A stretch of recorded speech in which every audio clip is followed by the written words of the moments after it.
The truth of the share market channel में आपका स्वागत है। मैं भुवनेश अग्रवाल। नमस्कार दोस्तों,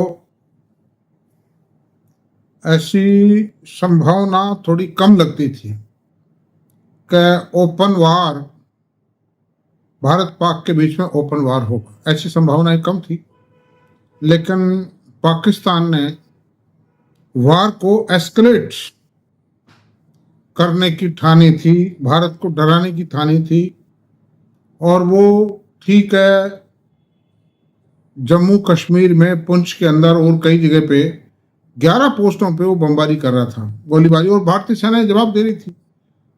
तो ये तो पहले भी होता रहा था, लेकिन एक्चुअली कल शाम से या परसों से उन्होंने कुछ इस प्रकार की हरकत चालू की कि वो लड़ाई बढ़ गई, वो वार बढ़ गई और वो एक ओपन वार की शेप में बदल गई है। हालांकि अभी तक वो एयर वार है, ग्राउंड पर वार इतनी जबरदस्त नहीं हुई है, टैंक वैंकों से इनसे नहीं हुई है अभी, और लेकिन हो सकती है जो हालात हैं। और भारत ने 3-4 घंटे की वार में ही जितना उसने अटैक किया सबको फ्लॉप कर दिया। नटशेल में इतनी आप सबको मालूम है, सारी बातें को बताने की ज़्यादा आवश्यकता नहीं है। और भारत ने उसकी हल्के फुल्के ही हमले किए हैं, भारत ने उसमें भी कुटाई जबरदस्त कर दी। तो पाकिस्तान की, मैं जहाँ तक समझता हूँ, समझ में शायद ये आ गया है कि भारत पाकिस्तान से भारत डरेगा नहीं। भारत निडर है, भारत सशक्त है, भारत की टेक्नोलॉजी, वार टेक्नोलॉजी जबरदस्त है।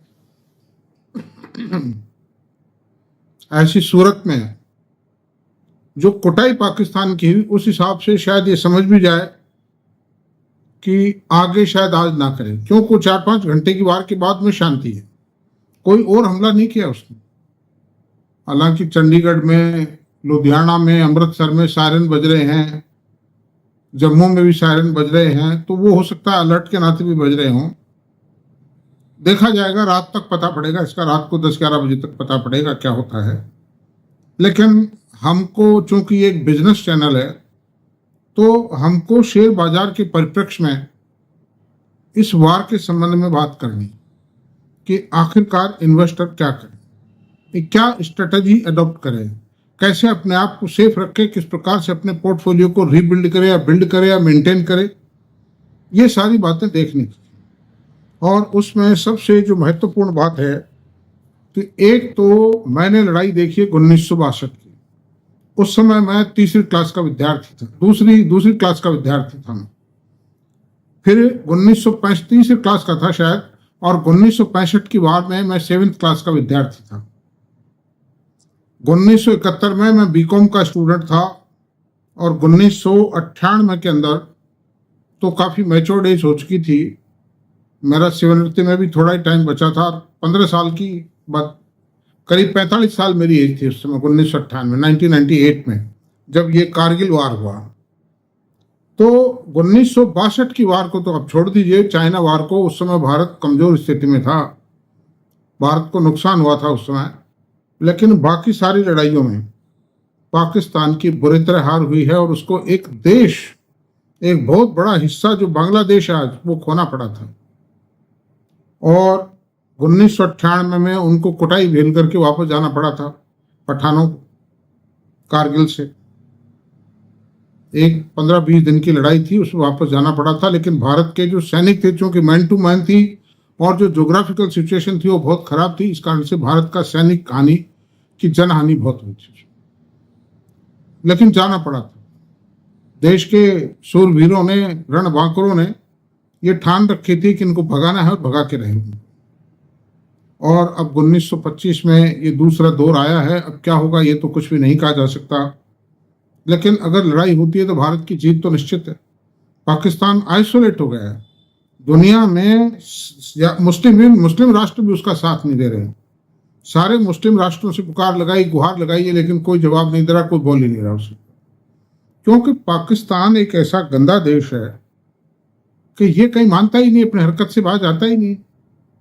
अरे भाई, चाहे फौजी भी है वहां, फौजियों के हाथ में पावर है भाई, मेन पावर फौजियों के मान लो। जो आतंकवादी भी बदमाशी कर रहे हैं, फौजियों की साथ लेकर के कर रहे हैं। और उस आड़ में भारत पाकिस्तान का सारा बजट खा जाते हैं, भ्रष्टाचार करते हैं, मजे कर रहे हैं उस चक्कर में। लेकिन यारो, इस देश में तुमको रहना है, इस देश को चलाना है, तो कम से कम ऐसी पॉलिसी तो रखो जिससे देश चलता रहे और तुम्हारा भी काम चलता रहे। तो खैर एनीवे, वो सुधर नहीं सकता पाकिस्तान।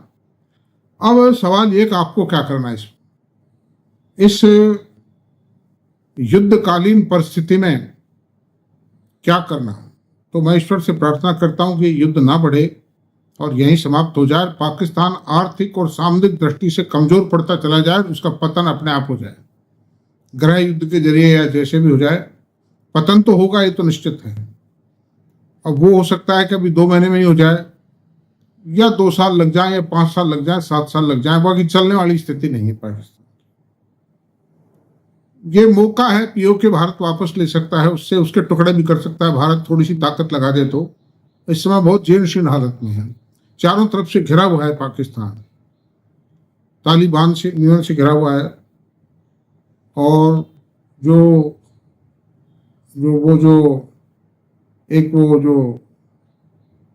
दूसरी ओर है, वो जो भयंकर अभी आजकल ABL, क्या नाम उनका, वो जो है, उससे भी भारी हमले कर रहे हैं वो भी, और इनके आर्मी वालों को भी मार रहे हैं, आप समझो।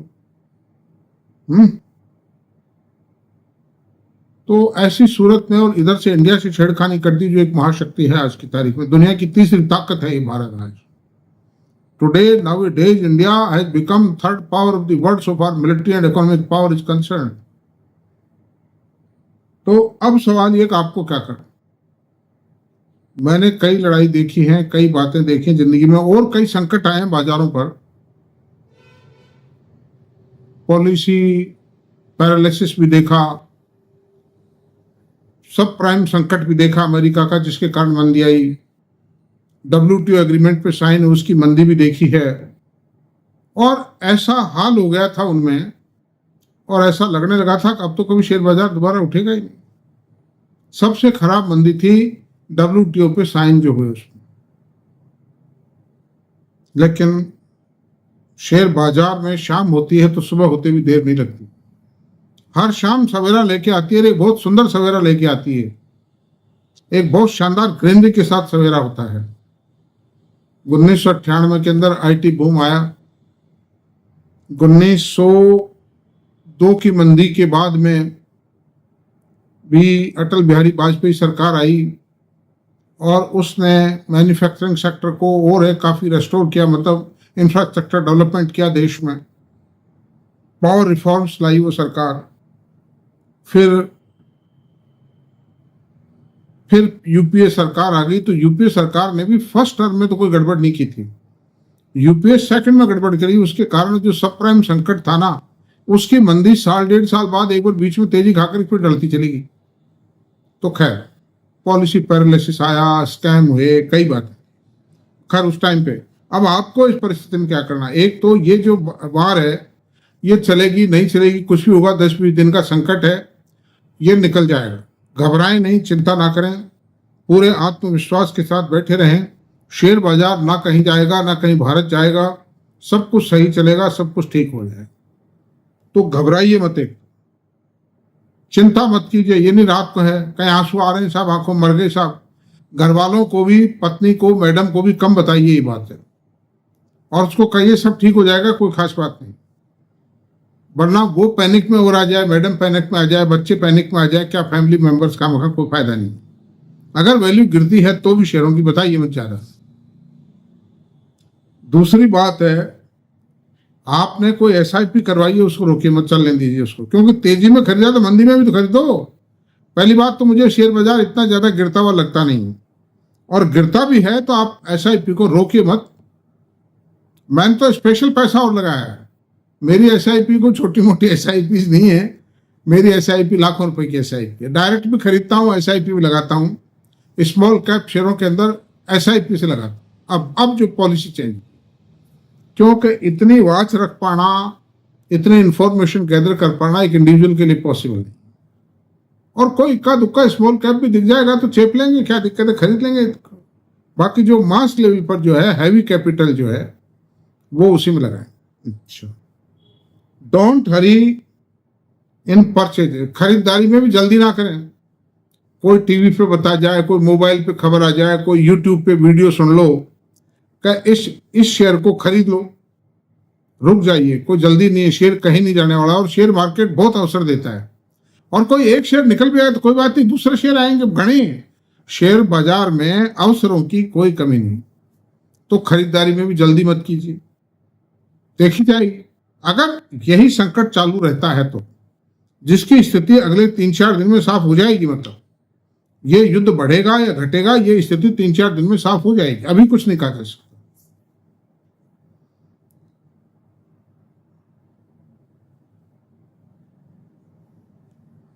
पढ़ना, लिखना, समझना, इसको चालू रखें।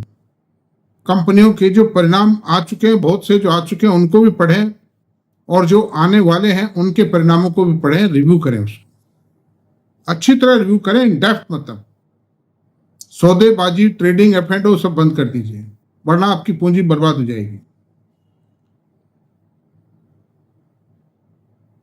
और अगर ये स्थिति 15-20 दिन चल जाती है, मान महीने भर चल जाए, वहां ज्यादा पाकिस्तान अफोर्ड करने की पोजीशन में नहीं, क्योंकि आज तक कोई भी वार 15-20 दिन से ज्यादा नहीं चली पाकिस्तान में। तो और मान लीजिए बाजार इस वार के चलते हुए बाजार में मान लो निफ्टी 15-16% गिर जाता है, तो आप धीरे धीरे एक्यूमुलेशन शुरू कर दीजिए, कर सकते हैं मतलब। और मिलते रहेंगे, बातचीत चालू रहेगी, मैं कोई वीडियो बनाना बंद नहीं कर रहा हूं। और निफ्टी नेक्स्ट 50 के जो शेयर हैं, जिसमें अच्छे शेयर, यानी हर एक आंख में किसी को भी खरीद डालो, वो अगर 18-20% गिर जाए तो उसको खरीद डालो।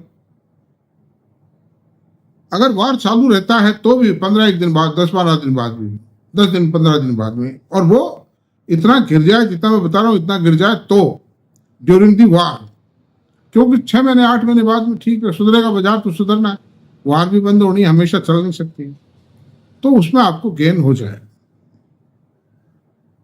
और निफ्टी मिड कैप 20% गिर जाए मान लो, उसमें भी जो फर्स्ट क्लास जो शेयर है, बहुत मजबूत मैनेजमेंट के, मजबूत technology, brand management, plant marketing strategy, forward integration, backward integration, capex plan है, खरीद लीजिए आप। और पोर्टफोलियो में ये अगर आपके पास शेयर नहीं भी हो तो गिरने की हालत में ज्यादा जो स्ट्रेस करना चाहिए ना, मैं कोई रिकमेंडेशन नहीं, मैं खरीदने का कोई प्रेस्क्रिप्शन नहीं दे रहा हूं, मतलब ये मेरा खाली एकमात्र स्टडीज है, अनुभव के आधार पर, स्टडीज के आधार पर। I am a very senior student of this market.